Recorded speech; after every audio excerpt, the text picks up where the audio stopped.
방송에서 제공하는 투자 정보는 투자 판단에 대한 조언입니다. 방송에서 제공하는 주식의 가치, 가격 상승 및 가격 하락에 대해서는 방송사에서 보장하지 않습니다. 시청자 여러분 안녕하십니까. 오늘장 내일장 1부 출발하도록 하겠습니다. 서정덕입니다. 오늘도 시장은 약세장이 펼쳐지고 있습니다. 지난주 시장 상황은 괜찮았는데 지난주 말 미국 증시가 약세 혼조장으로 마감을 하면서 우리 시장도 오늘 영향을 좀 받는 모습인데 아무래도 미 증시는 셧다운 우려로 하락 마감을 한 바 있습니다.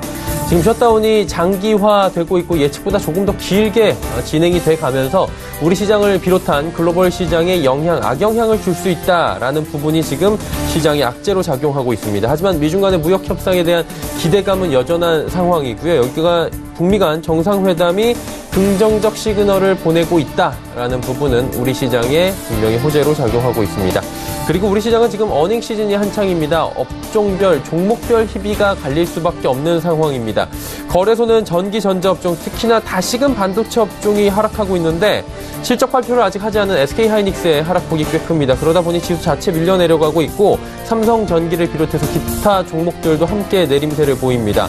운송장비나 철강 등의 업종도 같이 내리는데 오늘은 전체적으로 봤을 때 거래소에서는 육통 관련 업종, 지금 음식료 관련 업종들이 강세를 보이고 있는 가운데 코스닥 역시 유통 관련에 있는 종목들, 업종들이 강하고요. 엔터나 중국 관련 소비주들의 일부 강세가 지금 눈에 띕니다. 결국에 정리하자면 이번 한 주도 쉽지 않은 한 주가 될 것은 확실해 보입니다. 그리고 브렉시트 합의 정도 그리고 여러 가지 이슈들이 상존하고 있는데 이에 따른 대응 방향성은 어떻게 가져가야 할지 일부에서 좀 구체적으로 이야기 나눠보는 시간 갖도록 하겠습니다. 헤드라인 뉴스부터 전해드립니다. 전해드린 대로 폼페이오 국무장관이 제2차 북미 정상회담 개최를 위한 세부 사항을 조율 중이다라고 밝혔습니다. 다만 구체적인 사항은 언급되지 않았는데 세부 사항 조율을 언급한 것은 북미 정상회담 일정과 장소 등 실행 계획을 놓고 활발한 조율이 이루어지고 있다는 뜻으로 풀이됩니다. 중국의 지난해 수출이 달러화 기준 2017년도보다 9.9% 증가했다고 중국 해관총서가 발표했습니다. 지난해 수입은 15.8%가 늘었습니다. 이에 따라 지난해 무역 흑자는 3,517억 6천만 달러로 전년보다 16.2% 감소해 2013년 이후 5년 만에 가장 찍었습니다.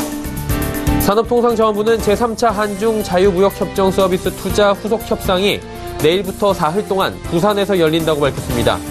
두 나라는 사전에 교환한 협정문 초안의 통합 작업에 속도를 내고 시장 개방 협상 시기와 방식을 정하기 위한 협의를 진행할 예정입니다.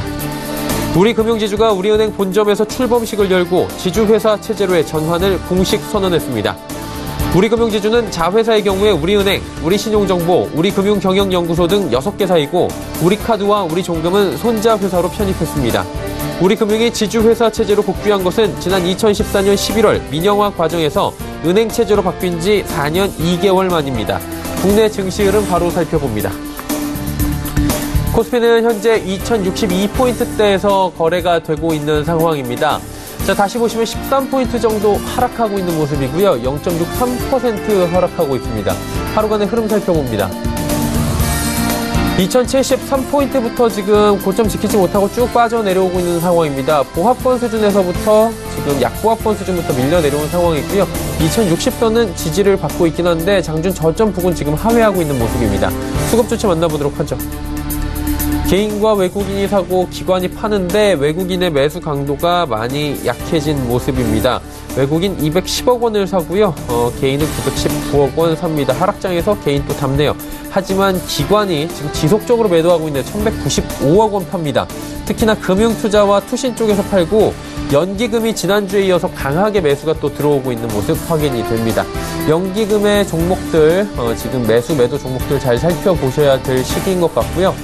투자 주체별 매매 동향까지 봤습니다. 이제 시가총액 상위 종목 볼 텐데 삼성전자, SK하이닉스 말씀드린 대로 SK하이닉스의 낙폭이 지금 4%가 넘습니다. 지난주에 급등 흐름을 가져갔는데 피로감 때문인지 아니면 지금 다시금 불거지고 있는 SK하이닉스 실적 부분인지 이 부분 좀 짚고 넘어가야 될 것 같습니다. 삼성바이오로직스는 지금 40만 원 돌파를 했고요. 셀트리온은 또 반대로 2.54% 하락합니다. 두 종목 지금 시총 4위, 5위 엎치락뒤치락합니다. 이제 시총 6위부터 살펴보도록 하죠. 현대차가 시총 6위로 밀려 내려왔습니다. 지금 근소하게 차이가 나고 있는 상황이고요. 4위, 5위, 6위가. 현대차는 1.22% 빠집니다. LG화학과 SK텔레콤 올라가는 가운데 한국전력, 포스코 빠지고요. 포스코 25만 원 아래까지 밀려 내려갑니다. 다음 살펴보도록 하죠. 11위부터 15위 시가총액 종목들인데 네이버의 하락폭이 큽니다. 4.2% 빠지면서 12만 5천 원대까지 밀려 내려왔습니다. 삼성물산, 보합, 현대모비스, KB금융, 신한지주 지금 1% 내외의 하락이 보여지고 있는 상황입니다. 다음 살펴보도록 하죠. 이번엔 코스닥 시장인데 683포인트대입니다. 낙폭이 지금 2.6포인트, 0.38% 하락입니다. 자, 그렇다면 하루간의 흐름 정리할 텐데 보시다시피 지금 장중 저점 부근 하회합니다. 장중 저점 682포인트대고 정호경의 저점 찍고 지금 소폭 저점 대비 1포인트 정도 올라온 상황입니다. 코스닥도 정강 후약 장세인데 수급 주체 만나보도록 하죠. 개인만 삽니다. 954억 원 개인만 사고요. 기관, 외국인 팝니다. 양시장 모두 기관 매도하고 있고요. 외국인도 코스닥 시장에서 팝니다. 자, 그렇다면 시총 상위주들의 흐름 살펴볼 텐데 오늘 바이오주들 JP모건 헬스 컨퍼런스 끝난 뒤에 이제 재료 노출 부분에서는 조금 약세를 보일 수밖에 없는 시점이다라는 얘기가 나옵니다. 셀트리온 헬스케어, 신라젠, 바이로메드, 포스코캠텍. 일단 포스코캠텍은 2차전지 관련주들 오늘 잠시 쉬어가는 분위기 가운데 바이로메드, 신라젠, 셀트리온 헬스케어 쉬어갑니다. CJENM 약세에서 지금 강세로 전환을 한 모습입니다. 다음 살펴보도록 하죠. 메디톡스 빠지고요. 지금 코롱티슈진도 빠집니다. HLB 역시 조정이 꽤 깊은데 지금 펄어빅스도 20만 원 다시 무너지면서 4%의 깊은 조정이 나옵니다. 하지만 스튜디오 드래곤, 엔터 관련주들, 특히나 방송통신, 콘텐츠 관련 업종들은 오늘 비교적 강세를 좀 보여주고 있는 상황입니다. 다음 살펴보도록 하죠. 아난티 오늘 대북 관련주들 눈치 보기 장세인 가운데 강보합권 전환이 됐고요. 셀트리온, 제약, SK머티리얼즈, 휴젤 빠지는 가운데 파라다이스 오름세 보입니다. 중국 관련 소비주들 지금 전체적으로 장 초반보다는 밀려 내려왔지만 좋은 흐름 가져가고 있습니다. 원달러 환율의 흐름 짚어봅니다. 1122원 40점 거래되면서 3거래일 만에 강달러 나타나고 있습니다. 금일 본 방송에서 제공해드리는 정보는 투자 판단에 대한 조언일 뿐입니다. 해당 주식의 가치와 수익률을 보장해드리지 않는다는 점 참고해 주시길 바랍니다. 오늘장 이슈 살펴봅니다. 펠리즈 투자인리서치 김민수 대표와 함께합니다. 대표님 안녕하십니까? 네, 안녕하십니까? 자, 이번 주에 확인해야 될 이벤트들 또 몇 가지가 될 것 같은데 하나하나 짚어주시겠습니까? 네, 일단 이번 주에 가장 중요하게 봐야 될 이슈부터 살펴보게 되면요. 다 아시는 것처럼 일단 주중에 이어질 또 미국과 중국의 무역 분쟁 관련된 이슈들. 물론 트럼프 대통령부터 다 좋다, 괜찮을 것이다 얘기하고 있는데 막상 어느 쪽으로 갈지에 대한 분위기 확인하는 게 중요할 것 같고요. 두 번째로 미국의 셧다운 이슈죠. 물론 정치적인 리스크이기 때문에 조만간 해결할 것이다라고 보여지고 있는데 날짜는 계속하고 있습니다. 그런 상황 쪽에서 아직까지 타협점을 찾기 힘들다라고 하게 되면 가장 쟁점인 장벽 관련된 비용보다 더 많이 손실을 보고 있다는 관점도 상당히 부담이 되고 있는데 더 길어졌을 때 나올 수 있는 불확실성은 증시에 부담이 된다고 봐야 될 것 같고요. 그 밖에 이제 북미 정상회담 이슈도 계속 속속 들여 나오고 있는데 추가적인 확정 분위기들 체크해봐야 될 것 같고요.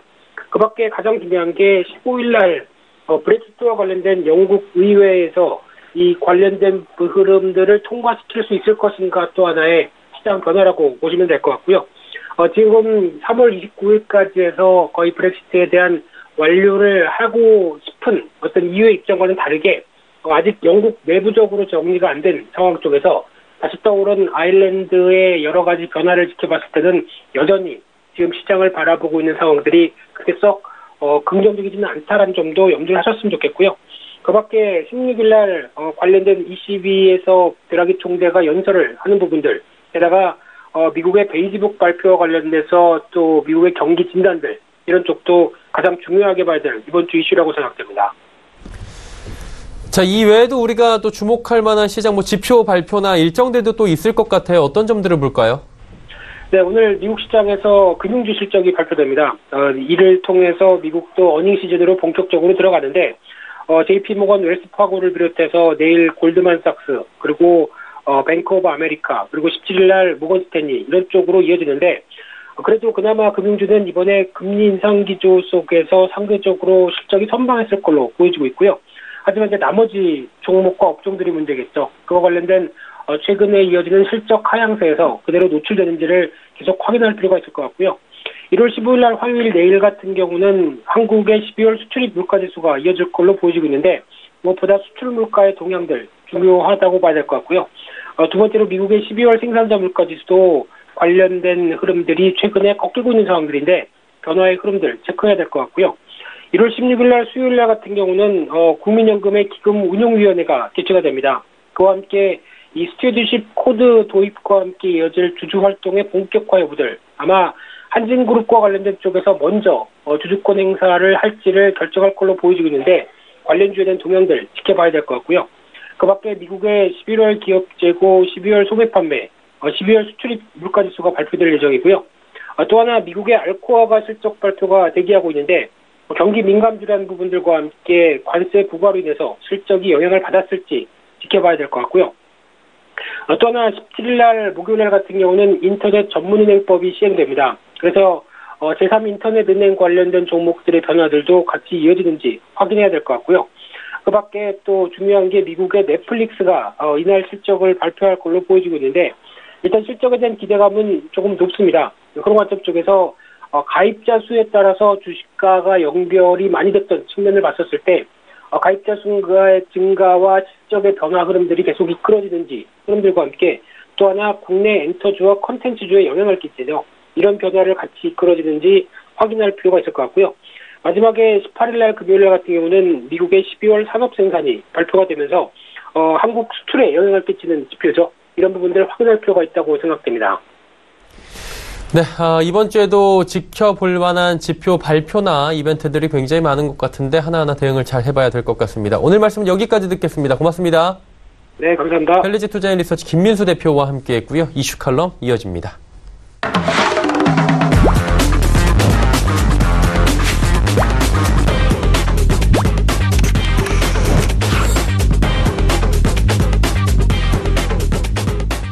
이슈 칼럼 이어가 보도록 하겠습니다. 오늘은 GFM 투자연구소 이진호 소장과 함께합니다. 소장님 안녕하세요. 네, 안녕하세요. 예.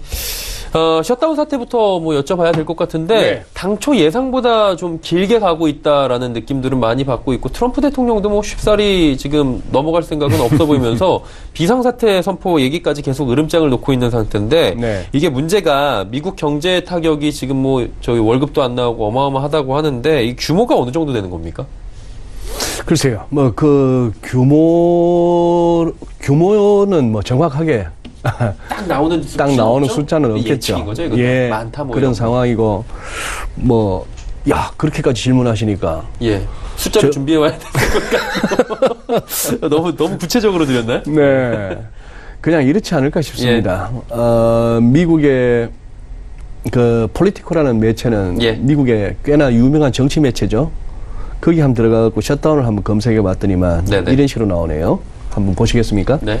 거버먼트 셧다운 2019 해가지고 계속해서 업데이트를 하고 있는데 네. 그 중에서 이 기사입니다. 뭐 상원 의원인가 봐요. 팀 케인이라고 해가지고 지금 이제 트럼프를 갖다가 비난하고 있는데 템프 텐트럼.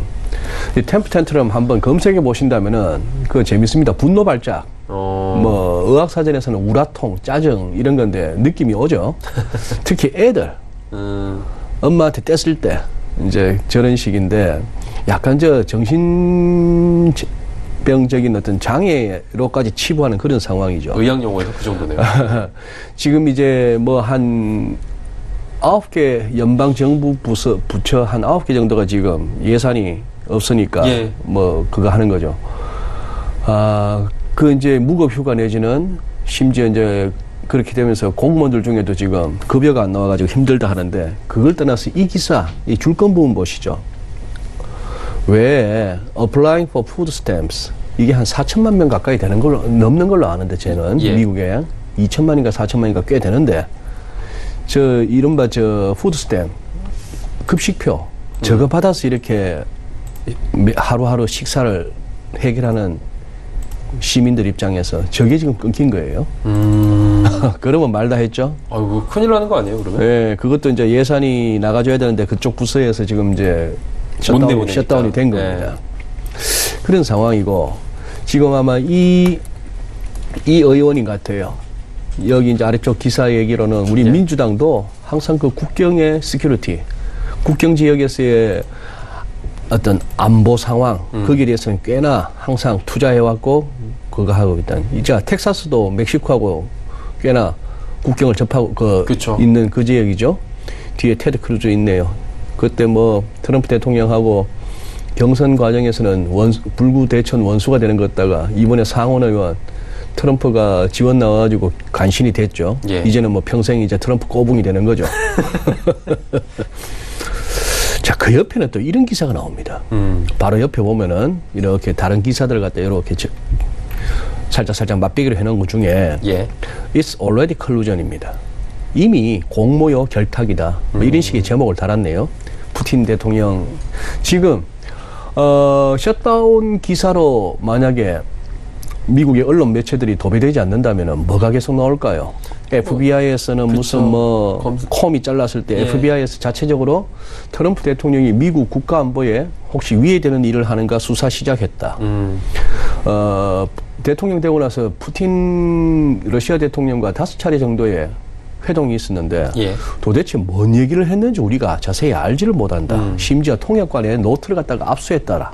뭐 이런 기사까지 뉴욕타임스, 워싱턴 포스트 이런 데서 막 나오고 있으니 그렇지 않을까 싶은 생각이 듭니다.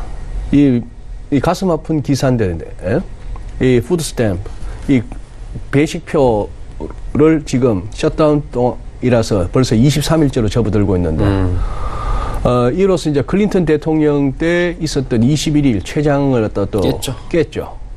또 기록의 사나이 아닙니까? 많이 깨네요, 진짜. 많이 깨죠. 예. 그리고 이제 미국 내 여론도 글쎄요. 뭐 트럼프 대통령이 이른바 페이크 뉴스라고 단정 짓는 뭐 CNN이나 이런 쪽에서의 어떤 여론조사이긴 합니다만 미국 국민들도 도대체 이게 지금 누구 탓이냐, 민주당 탓이냐.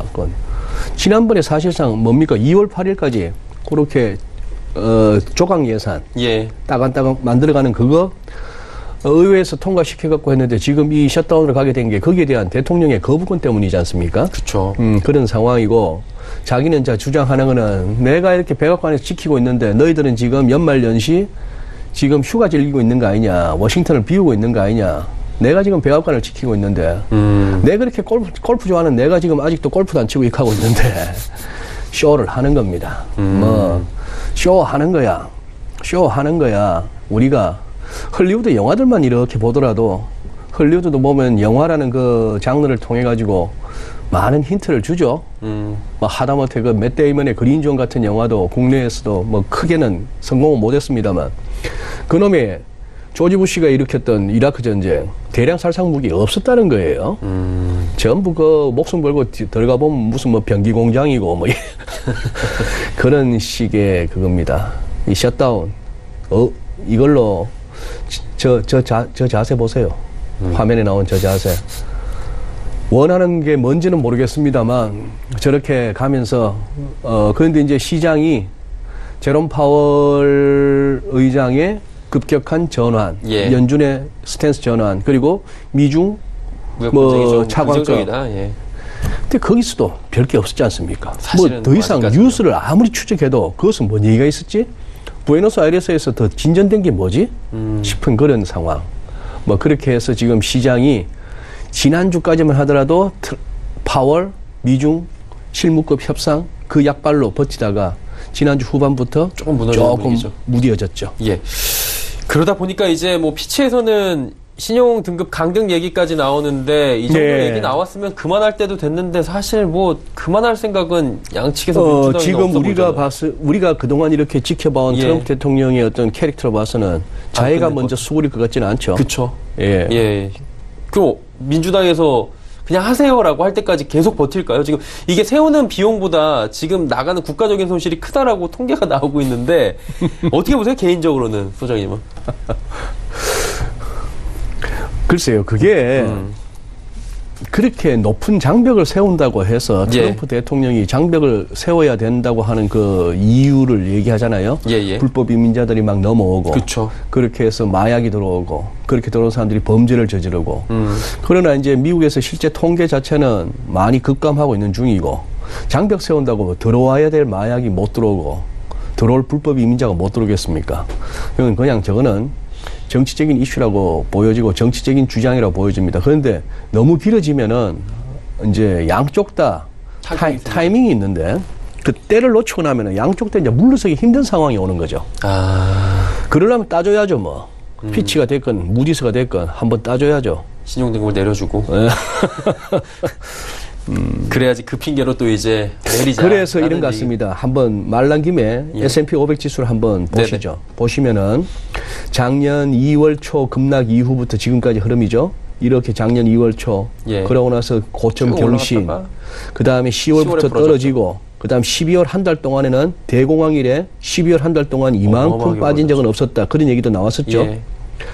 그러면서 이제 조금 여기서 이제 이 차트에서 드리고 싶은 말씀은 우리가 이 무렵에 이 작년 2월이나 지난 12월 같은 경우에 이 데일리 캔들의 높이를 보세요. 즉 하루 변동폭. 예. 좀 더 이해하기 쉽게 다우지수에서 뭐 한 150포인트, 어떨 때는 200포인트만 하더라도 와 했는 우리가 600포인트, 800포인트 뭐 이랬던 거고. 예. 장중 저점에서 돌린 거 치면 하루에 뭐 한 1000몇백 포인트를 움직이는 그런 데에서 이제 조금 이제 캔들이 뭐죠? 안정을 찾고 있죠. 예. 그리고 볼끝이 무뎌졌다는 느낌이 들죠. 그러네요. 자, 일단 V자 반등이 나왔고 파월이 그걸 갖다가 어느 정도 만들어줬죠. 확실히 만들어줬고 예. 이 부분 올라가도 돼? 가도 돼. 그게 지난 한 주였고요. 예. 파월이 가도 돼 했는데 이쯤 오니까 이제 약간 무뎌지는 그런 상황이죠. 가야 되나 말아야 되나 하고 있나 봐요. 예, 긴가민가 하는 그런 상황이죠. 예. 그런데다가 월간 차트상으로는 한 번만 더 보시면 예. 월간 차트상으로 보시면은 이번에 이왕이면 여기를 한번 찍었으면 좋았는데 금융위기 당시 저점부터 시작하는 이 추세선 한번 찍고 돌았더라면 좋았을 텐데. 더 차라리 깔끔하게. 약간 좀 미진하지 않나 하는 생각. 물론 이때 2016년 2월 저점 대비 이 랠리의 절반은 조정을 받았습니다. 예. 그러나 지금 우리가 생각하기에 이 한 10년에 걸친 이 사이클, 그리고 뭔가 경기에 대한 의심, 그리고 연준 통화정책, 유동성 장세에 대한 의심이 나온다면은 이 조정이 어디까지 갈까? 항상 적어도 이 정도까지는, 즉, 이 정도. 트럼프 대통령 당선 직전 레벨 정도까지는 염두에 두고 접근을 해야 되는데 여기서 또 이제 애매한 상황이 되었고 월간 차트에서는 이제 시작인데 하는 그런 부분이라서 그래서 의외로 제롬 파월과 미중 무역 협상 재개라는 그 재료의 약발이 제가 봐서는 일주일짜리였다. 이렇게 뭐 단정 지어야 될 것 같습니다. 길게 가지. 근데 지난번에도 그 말씀은 해주신 것 같아요. 그렇게 길게 가지 못하는데 예. 이번 한 주는 좀 마음 놓고 가도 될 것 같은데 예. 다음 주는 좀 주말 상황을 보자라고 했는데 역시나 주말에 셧다운 이슈가 조금 더 강화가 되는 모습들을 봤는데 이게 셧다운에 가려지는 게 맨날 브렉시트잖아요. 네. 브렉시트도 지금 메이 총리가 아무래도 제1야당하고 손까지 잡겠다라는 제스처까지 할 정도로 지금 다급한데 부결될 것을 그래도 시장은 예측하고 있더라고요. 네, 그러니까 네. 어떻게 되는 거예요, 그러면 진짜 구체적으로? 예단하지 않겠습니다. 예. 되는 것도 없지만 안 되는 것도 없는 게 유럽이고요. 또 한 16일 만에 재투자 중단은 오토팔러시아까지 했던 제롬 파월이 예. 한 보름 남짓 만에 갑자기 확 다 벗었죠. 예. 하나도 남김없이. 그렇죠. 언더웨어 정도는 입고 있어야 되는데 다 벗었어요.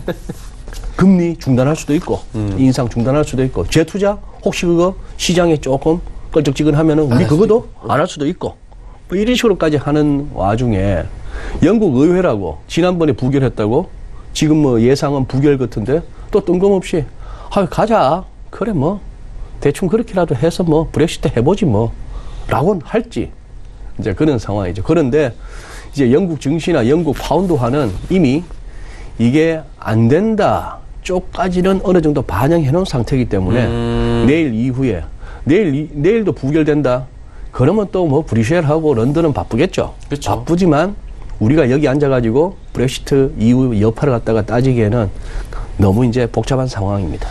셈법 자체가 그 견고했던 미국의 파월 의장마저도 이렇게 말을 그러니까요. 오랜만에 바꾸는 상황에서 이 다급한 유로존이 안 바꿀 리가 없다라고 볼 수도 있는 게 지금 당연한 이치인 것 같습니다. 그렇다면 22 통화정책 변화도 예단할 수는 없겠지만 가능성은 이제 열어둬야 되는 거 아니겠습니까?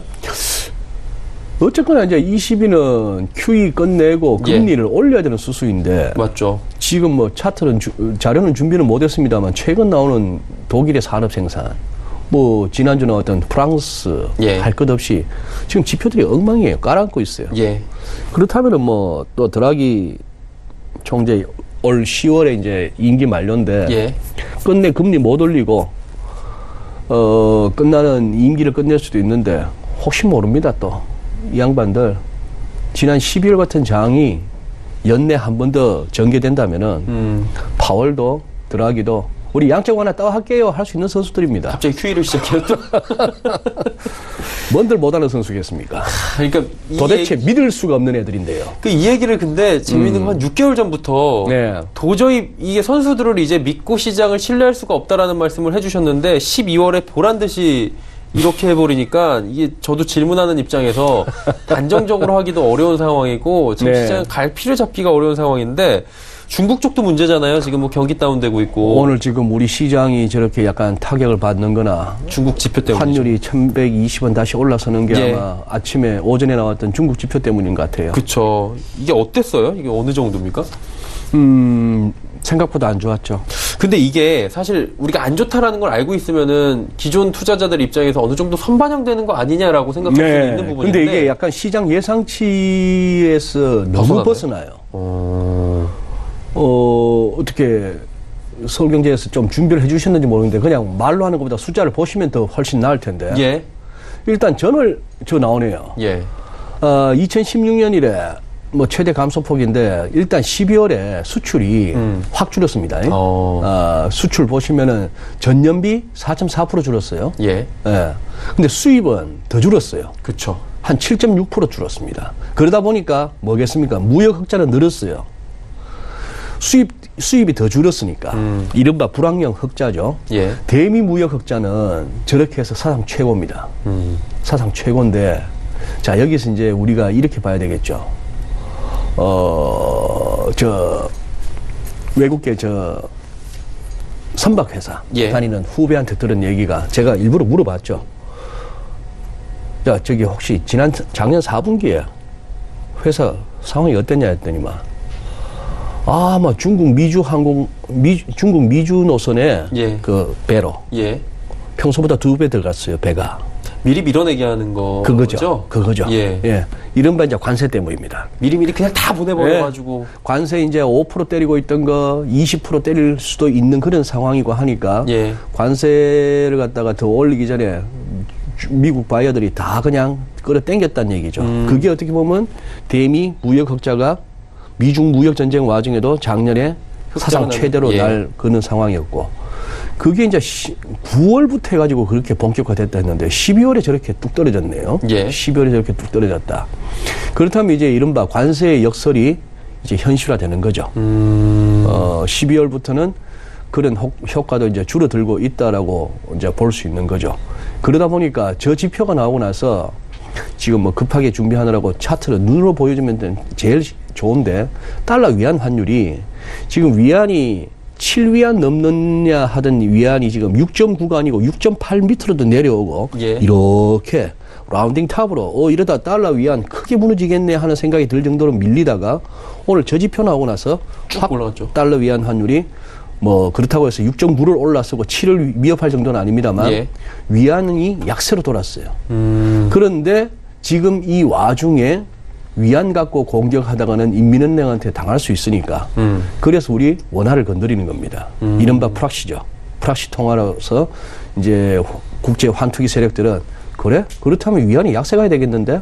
뭐 그런 차원에서 달러원 환율을 오히려 사버리는 중국의 수출 지표가 저렇게 안 좋다면은 우리 당연히 중국 통해서 미국 가는 그 부분의 그 메커니즘에서 우리가 또 줄어들 거 아니겠습니까? 그렇죠. 그런 식으로 나와서 환율이 이제 줄어드네요.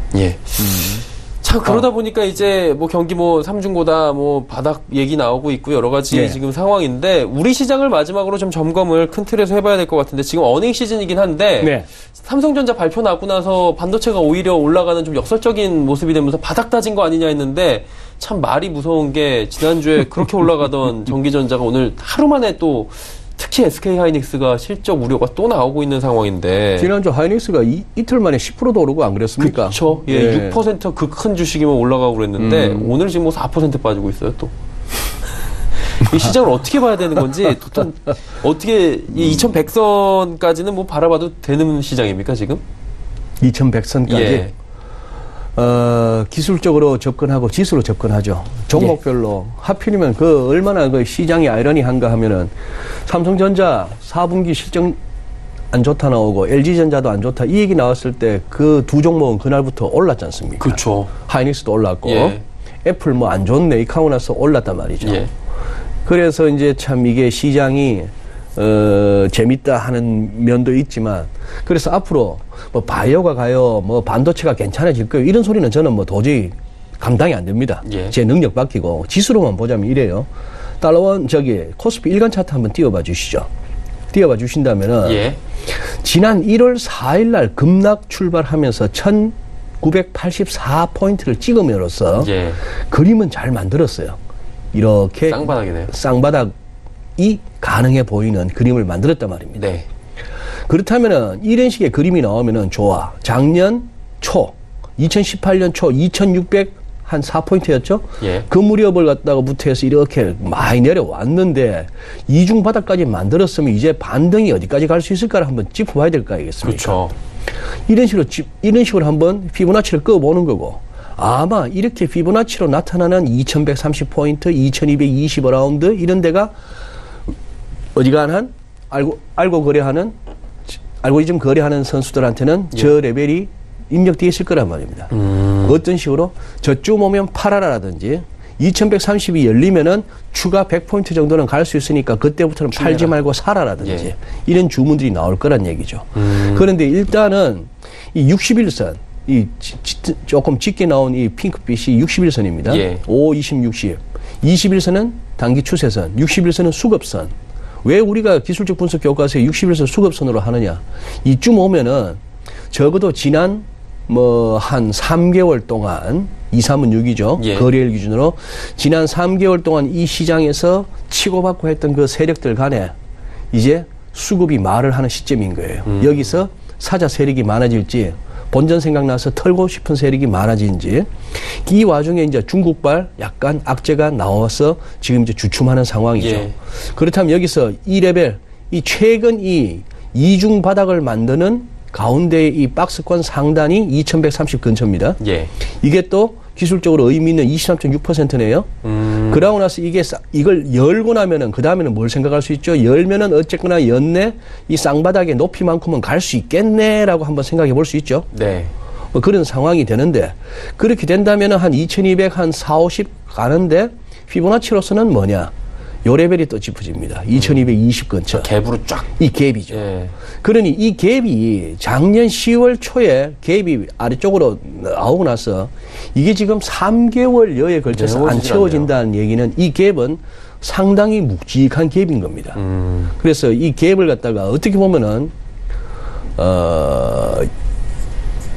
좀 짧게는 상반기 아니면 아예 길게 본다면은 연내 이 갭을 갖다가 채울 수 있느냐가 우리 시장에서는 관건입니다. 아, 오히려 지금 뭐 기술적으로 피보나치 그어서 네, 2130선 말씀도 해주셨지만 네. 10월에 생겨버렸던 저 갭을 어떻게 돌파를 하느냐. 그렇죠. 기왕이면 좀 강하게 돌파를 하면 추세적으로 확 올라갈 수도 있지만 돌파를 하지 못한다면 아마 저 시장은 갭 2220 근처에 오면은 또 거기서 밀릴. 매물대 저항에서 그쵸, 강하겠죠. 걸리겠죠. 그렇게 공방 이후에 열면은 시원하게 갈 수 있는 거죠. 열면은 또 이제 아까 나왔던 또 2365라운드 예. 이런 식으로 이제 짚어지는 그런 흐름이죠. 그런데 지금 여기서 이제 지금 나오는 거는 과연 지금 우리 기업들이 어떤 쭉쭉 날아가는 어떤 주가를 갖다가 정당화할 만큼 실적이 받쳐주느냐 하는 거하고 어닝이 문제네요. 네, 어닝이 문제고 오늘 12월 중국 수출입 지표가 시사하는 바는 금년도 녹록지는 않겠다는 것과 그다음에 지난주 있었던 실무 협상에서 뭔가가 나와줘야 되는데 속 시원한 뭐 얘기가 없다는 거. 좋다 좋다고 끝났잖아요. 그런 상황이죠. 그러다 보니까 희미하게 헐리우드식으로 흘러가는 거죠. 폼페이오는 곧 2차 정상회담 트럼프와 김정은 간에 뭐 이런 식으로 이제 분위기를 잡고 있는 거죠. 예. 뭐 그런 와중에 또 외신에는 볼턴 사진도 나오면서 펜타곤한테다가 이란 한번 때릴 수 있는 방안을 한번 군사적으로 뭐 검토시켜봤다는 둥. 뭔가 지금 자꾸 시선을 돌리고 다른 어떤 뭔가를 갖다 자꾸 만들어야 되는 상황인지도 모르겠습니다. 그런데 여기서 정말 이 말씀은 오늘 우리 서울경제 시청자 여러분한테 드리고 싶은데 예. 뉴욕장이 이번 주에 많이 밀리면은 참 이거는 힘든 겁니다. 무슨 말씀인가 하면은 예. 연준이 그렇게 연준의 신뢰성, 다 잃어버렸잖아요. 파월 의장의 신뢰성에 대해서까지 불신을 가질 만큼 그렇게까지 바꿨는데도 불구하고 이게 일주일 정도의 약발에 그치고 또 이렇게 다우가 3,400포인트, 4,500포인트 빠지는 그런 장이 재현된다면은 이게 감당 안 되는 거예요. 그때 가가지고 QE 얘기 또 한들, 금리 낮출게 얘기를 한들, 웃기는 꼴 되는 거죠. 한번 신뢰를 잃었기 때문에 그 다음에는 약발이 이 정도도 가지 않을 확률이 높기 때문에 네.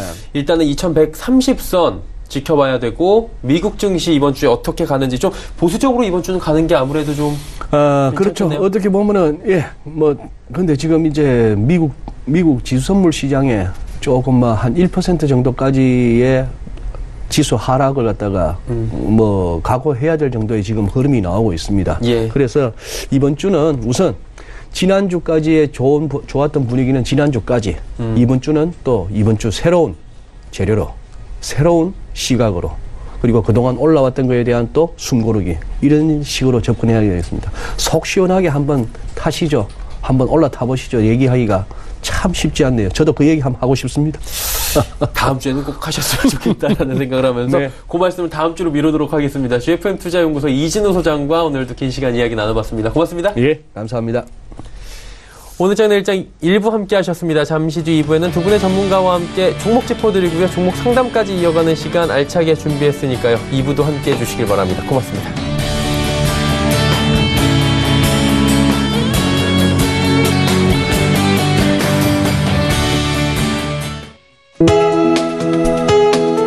본 방송에서 제공하는 투자 정보는 투자 판단에 대한 조언입니다. 방송에서 제공하는 주식의 가치, 가격 상승 및 가격 하락에 대해서는 방송사에서 보장하지 않습니다.